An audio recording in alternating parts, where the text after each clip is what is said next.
আল্লাহ এরম অভাবে ফেলাইল আল্লাহ, এই 5,000 টাকা আমি কই পাইয়াম?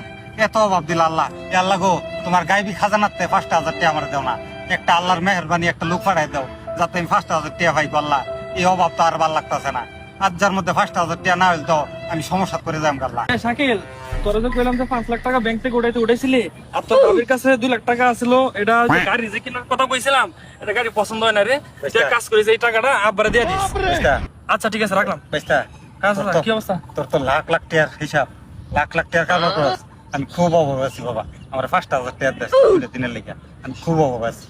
ধর বেটা, আমার কি তোর মতো তো আমিও বেটা অভাবে, আমারও কিচ্ছু নাই। এই যে টাকার কথা আলাপ করলে এটা বেটা এমনি মানে টিহার আলাপ করলে একটু শান্তি লাগে, এর লেগে আলাপ করলাম। তুমিও আলাপ করে দেখো, ভালো লাগবে। হাসাইনি হ্যাঁ, তুমিও করো দেখো। ফোন দিলে এ শাকিল, না রে, এই গাড়ি পছন্দ হয়েছে না।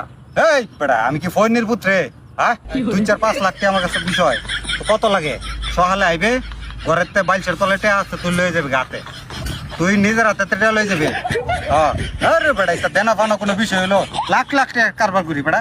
এই যে একটা জাহাজ কিনতে না রে শাকিল, এটা এই টাকা আসলে এটা হইতো না রে, এটা হইতো না। টাকার কথা আলাপ করলে তো ভালোই লাগে। হ্যাঁ। এই একটা BMW এর দাম কত আছে? আরে স্যার, এইটা ওই যে নাই। দুটা গাড়ি যে কিনলাম, আরে এটা বিক্রি করে লাম, আর আরো ভালো জন, আর ভালো জন। ভালো লাগছে না? এই যে বিষয়।